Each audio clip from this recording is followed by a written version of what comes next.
ఈ వీడియో చూస్తున్న అందరికీ నా నమస్కారాలు.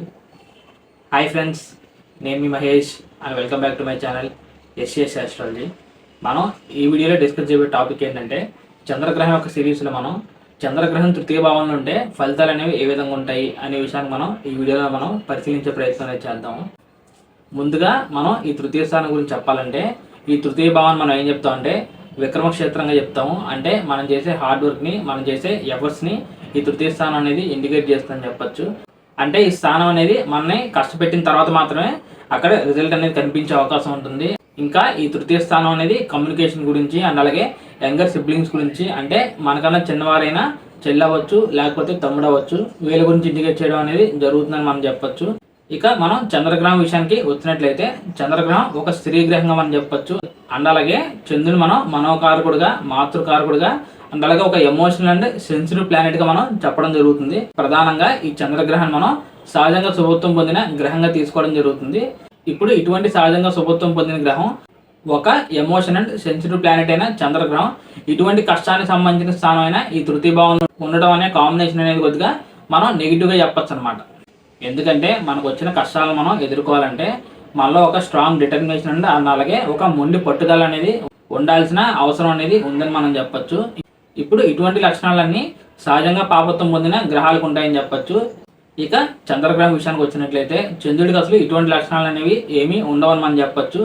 చంద్రగ్రహాన్ని మనం మనోకారకుడిగా చెప్పడం జరుగుతుంది కాబట్టి సో అటువంటి డిఫికల్ట్ సిచ్యువేషన్స్ అనేవి వచ్చినప్పుడు ఆ పర్సన్స్ అనే వాళ్ళకి మానసికంగా ఆ సమస్యలను ఎదుర్కొనే శక్తి అనేది లేకపోవచ్చు అని చెప్పచ్చు. అలా కాకుండా మీకు కనుక చంద్రగ్రహం తృతీయ స్థానంలో ఏ స్వక్షేత్రంలోనో లేకపోతే ఉచ్చ స్థానంలోనో లేకపోతే పూర్ణచంద్రుడిగా ఉండి ఏదైనా శుభగ్రహాల యొక్క వీక్షణ కనుక ఈ చంద్రగ్రహం మీద ఉంటే అప్పుడు కొద్దిగా చంద్రగ్రహానికి బలంగా స్థిరంగా ఉన్నాడని మనం చెప్పచ్చు. అప్పుడు ఈ చంద్రగ్రహం తృతీయ స్థానంలో ఉన్నప్పటికీ ఆ డిఫికల్ట్ సిచ్యువేషన్స్ని ఎదుర్కొనే ఒక స్ట్రాంగ్ ఎమోషన్స్ అవ్వచ్చు లేకపోతే ఒక స్ట్రాంగ్ మైండ్ అవ్వచ్చు ఆ పర్సన్స్కి ఉండే అవకాశం ఉంటుంది. కాబట్టి అటువంటి కాంబినేషన్స్ అనేవి కొద్దిగా మనం పాజిటివ్గా చెప్పడానికి అవకాశం ఉంటుందని మనం చెప్పచ్చు అనమాట. ఈ తృతీయ స్థానం అనేది మనకన్నా చిన్నవారైనా యంగర్ సిబ్లింగ్స్ని, అంటే తమ్ముడు అవ్వచ్చు చెల్లి అవ్వచ్చు, వీళ్ళని ఇండికేట్ చేయడం జరుగుతుందని చెప్పడం జరిగింది.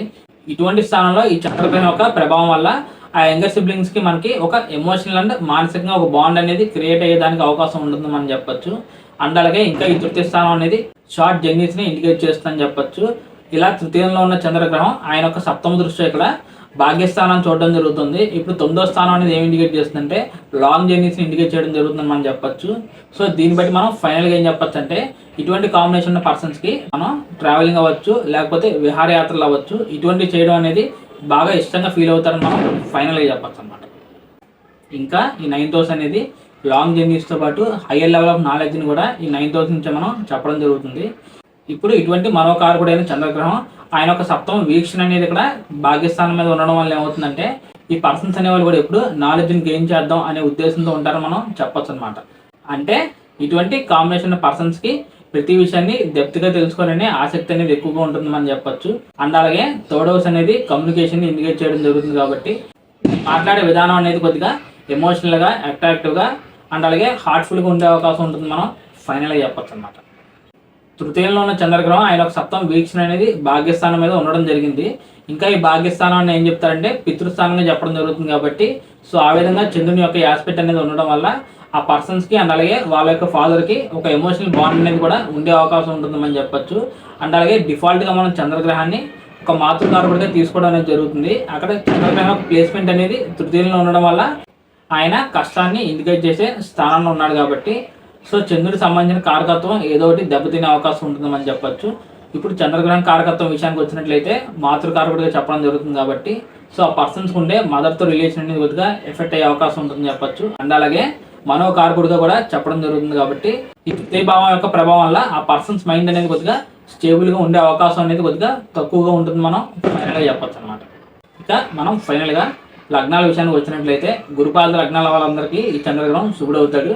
ఇటు శనిపాద లగ్నాలకి పాపిగా ఉంటాడు అని చెప్పచ్చు. కాబట్టి ఇప్పుడు గురుపాద లగ్నాల వాళ్ళందరికీ ఫర్ ఎగ్జాంపుల్గా చంద్రగ్రహం ఈ తృతీయ స్థానంలో ఉంటే దానివల్ల కొద్దిగా నెగిటివిటీ అనేది కొద్దిగా తగ్గే అవకాశం ఉంటుందని చెప్పచ్చు. ఎందుకంటే అక్కడ డిఫాల్ట్గా ఆ లగ్నాలకి చంద్రగ్రహం శుభుడుగా ఉంటాడు కాబట్టి దానివల్ల కొద్దిగా నెగిటివ్ రిజల్ట్స్ అనేవి తగ్గే అవకాశం ఉంటుందని చెప్పచ్చు.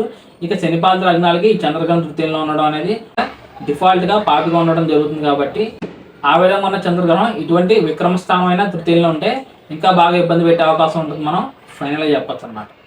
సో ఓవరాల్గా డెప్త్గా ఇప్పటిదాకా నేను చెప్పిన రిజల్ట్స్ అనేవి ఓన్లీ చంద్రగ్రహాన్ని తృతీయ భావంలో తీసుకుని అనాలిసిస్ అనేవి చేయడం జరిగింది. కానీ దానివల్ల వచ్చే ఫలితాలు అనేవి కరెక్ట్గా ఉండాలంటే ఇంకా చాలా విషయాలు అనేవి మనం చూడాల్సిన అవసరం అనేది ఉంటుంది. మిగిలిన గ్రహాల ప్లేస్మెంట్ అనేది ఏ విధంగా ఉంది, చంద్రగ్రహం ప్లేస్ అయినా ఆ తృతీయ భావంలో ఆయనకి స్థాన బలం ఎంతవరకు ఉంది, ఎన్ని డిగ్రీలుగా ఉన్నాడు, అండ్ అలాగే ఏ నక్షత్రంలో ఉన్నాడు, ఆ నక్షత్రనాథుడు ఏ విధంగా ఉన్నాడు, ఇంకా నవాంశలో ఎలా ఉన్నాడు, అండ్ అలాగే ఫైనల్గా చంద్రగ్రహం యొక్క ప్లేస్మెంట్ వల్ల వచ్చే ఫలితాలను మనం అనాలిసిస్ చేయాలంటే ప్రజెంట్ ఆ పర్సన్స్కి ఏ దశలు జరుగుతున్నాయి, ఇటువంటి విషయాలను మనం జాగ్రత్తగా పరిశీలించిన తర్వాత మాత్రమే మనం ఫైనల్గా ప్రిడిక్షన్ అనేది చేయగలమని మనం చెప్పచ్చు అన్నమాట. సో ఫైనల్గా ఇది ఫ్రెండ్స్ నా వీడియో.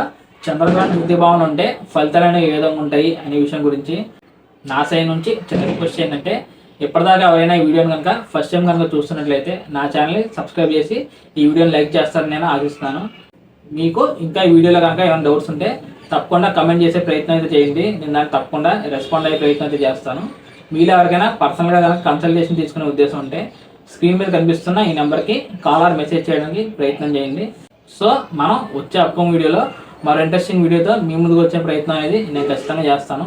సో అప్పటి వరకు bye friends, see you very soon.